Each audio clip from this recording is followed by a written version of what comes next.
नमस्कार मंडळी, काय करून राहिले तर आत्ता आहे थंडी आणि थंडी म्हटलं की ज्याचा हंगाम असतो तो हा पेरू आज मी घेऊन आलेली आहे. पण हा पेरू म्हणजेच याला म्हटलं जातं जाम. तर हा जांबाचा प्रकार करण्यासाठी तुम्ही जाम कंटाळा करू नका.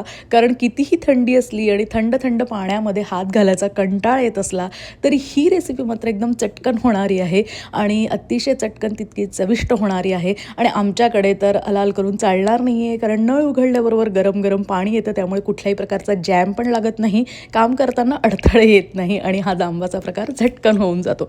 तर चला करूयात या मोसमातल्या छानसा पेरूचा हा चटपटीत तोंडी लावण्याचा प्रकार. याच्यासाठी थोडंसं तेल घालायचं, 2-3 चमचे तेल अतिशय कमी लागतं. जिरं मोहरी घालायचं, हिंग घालायचं आणि जरूर मेथी दाणे अवश्य घालायचे. त्याची चव अतिशय उत्तम लागते या तोंडी लावण्याला.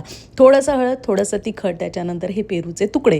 तर माझ्याकडे 2 पेरू होते आणि मुख्य म्हणजे एक कच्चा एक पिकलेला होता, त्याच्यामुळे ही रेसिपी आणखीच खास जमून आलेली आहे. तर शक्यतो कच्चे पेरू वापरा किंवा मिळालेच तर पिकलेल्या पेरूचंही तुम्ही हे तोंडी लावणं छान करू शकता.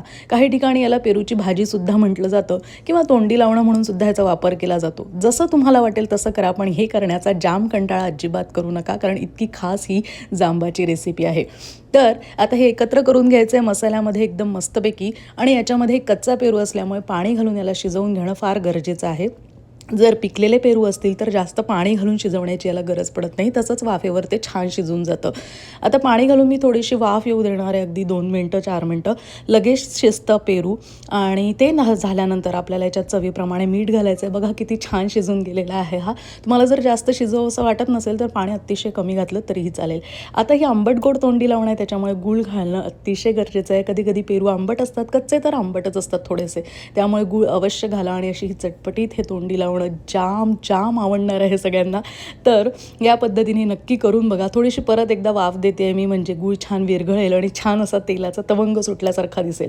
असं हे चटपटीत तोंडी लावणं अगदी झटपट 5-7 मिनटात तयार होतं.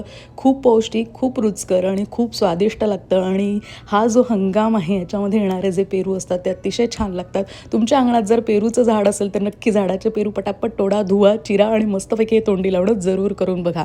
धपाट्यांसोबत, पराठ्यांसोबत खूप उत्तम लागतात. याच्यासोबत मी मेथीचे धपाटे केलेले आहे, मऊ मऊ धपाटे. आणि हे असं चटकदार तोंडी लावणं पेरूचं खूप खास बेत होऊन जातो. तर नक्की करून बघा. हे करायचा जाम कंटाळा अजिबात करू नका. चॅनलवर नवीन असेल तर त्याचाही कंटाळा करू नका, कारण लाईक, शेअर, सबस्क्राईब तुम्हाला करून जायचं आहे. तर भेटूया पुढच्या भागात. तोपर्यंत नमस्कार. जाणीजे यज्ञकर्म.